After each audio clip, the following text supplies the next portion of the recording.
Bismillahirrahmanirrahim. Assalamualaikum. Mapia mapita. Good morning everyone. Ah, magkape na naman si Lola. Magkape tayo guys. Um, Unang-una pala ay magpasalamat tayo sa lumikha. Alhamdulillah. Ginising niya tayo. Today's video is araw ng Friday. Yawmul Jum'ah. Alhamdulillah. Shout out pala and sukran. Maraming salamat sa mga nag-follow. Lalong-lalo na doon sa prank followers ng Krishna or Peking Koreana. Nagko-comment ako doon, so may nagpa-follow. At mayroon din galing kay Pugong Biyahero na nag-follow back. Maraming salamat. Pero mas marami yung galing kay Krishna. Pero hindi ko lang alam kasi mas marami ang basher na nakatutok doon. Pero okay lang. Kasi wala naman akong pinapanigan diyan sa dalawa. Hindi ko alam ang punot dulo ng kanilang problema. Mga ano lang yan. Tawag doon.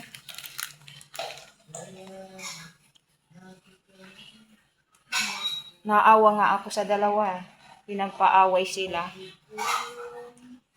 Imbis na aayusin, sinisira lalo ng mga baser. Kasi sabi ni Chris na ganito ganon, kasi sabi ni Sir Paul ganito ganon, ginawa ni Sir Paul kasi ganito si Sir Paul. Hindi ko alam. Basta ako mag 2 years na yung pagka-discovery ko sa kanila. Kilala ko ng kanilang mga channel. Pero ngayon lang nagkaganyan. Pero kahit bago pa ako, nagre-review ako, nag-read back ako, nag-watching back ako doon sa mga nakalipas nila. Naghinayang pa nga ako kasi sabi ko, kung kailan ko nakikita yung mga ganyang ay dito na ako sa Pilipinas. Kung napapanood ko sila nung nandoon pa ako, siguro marami rin akong may ambag. Pero hindi ko napapanood. Hanggang lang. Laro-laro lang. Yung Tsaka wala masyadong time. Alam niyo ang OFW.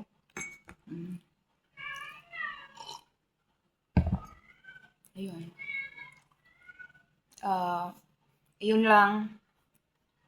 Sir Paul ang may papayo ko bilang kababayan na humahanga, nakakatanda sa inyo.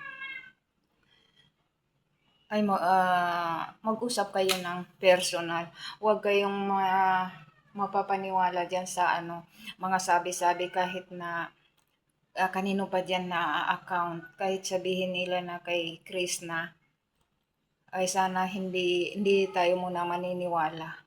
Hanggat hindi na. Kasi maraming sa totoo lang marami akong nababasa na gamit ay side ni Krishna.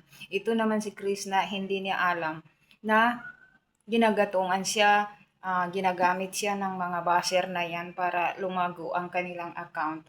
After that, iiwan siyang mahina na.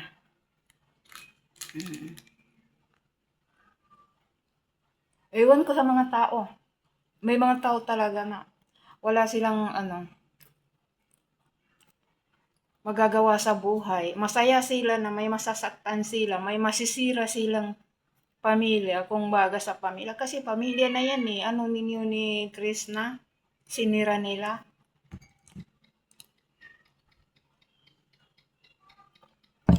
Sila lang.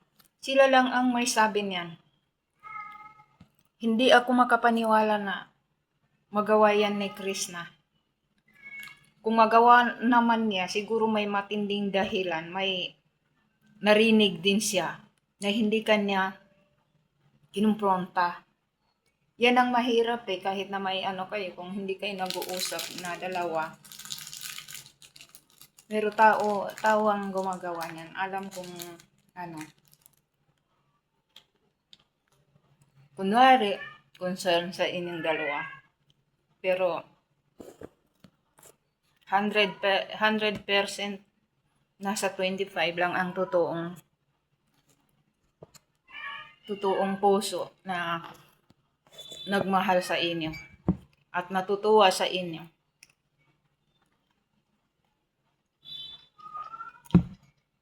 Mahirap. Ay nako. Ganyan talaga.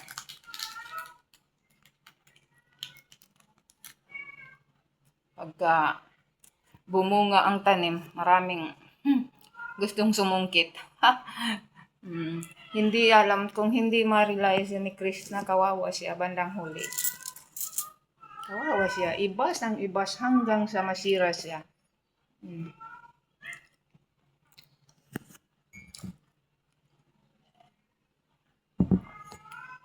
Anong mapapala nila na may masisira silang tao or pamilya? Ewan ko sa mga yan. Pero yun lang. Sana ay magkausap kayo ng personal at magawa mo yun, Sir Paul. Kung hindi ka kakausapin ni Krishna, ayun, kausapin mo ang mga magulang nila. Mga magulang niya.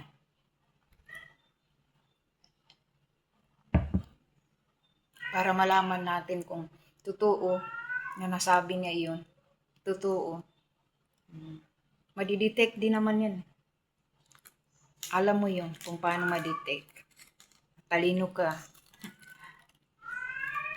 Umaga pauwi ka na, sila ay papunta pa lang. Ayun. Malalaman mo yan. Kung totoong si Krishna ang may-ari ng account, totoo yung siya ang gumagamit. Kung hindi siya umaamin, ipa-detect mo. Bigyan mo sa detective na magagaling para malaman niyo kung sino talaga. Kasi sa totoo lang, naiiyak ako talaga na maririnig yung mga hinaing mo at tigilan na, pero ayaw kayo tigilan ng mga tao. No, wala naman na kayong, pagkakaalam ko, wala kayong ginawa. Maliban lang kung hindi niyo sinasabi o hindi niyo biniblog ang paggawa ninyong masama.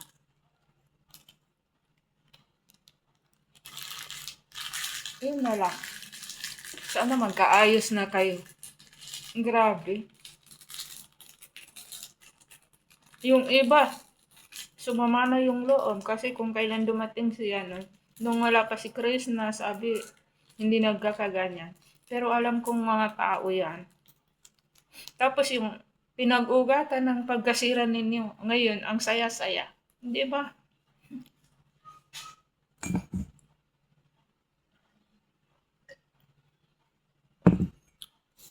Saya, nagdiwang. Nagdiwang sila. Ay nako. Bihila.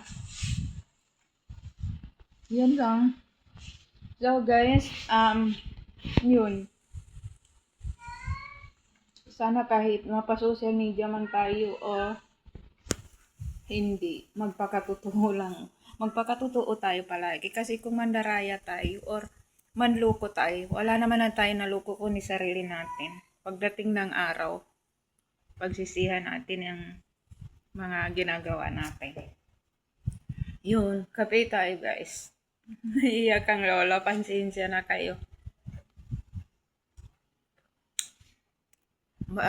Muli salamat dyan sa mga nag-follow. Kung hindi ko kayo agad masundan sa inyong pamamahay ay huwag kayong mag-alala. Magkaka-time din ako na masundan ko rin kayo. Kasi hindi lahat ng oras ay ano, minsan pagkabukas ko iba na yung dumadaan, okay, doon na naman ako. Guys, thank you for watching. Bye bye. Ingat kayo palagi.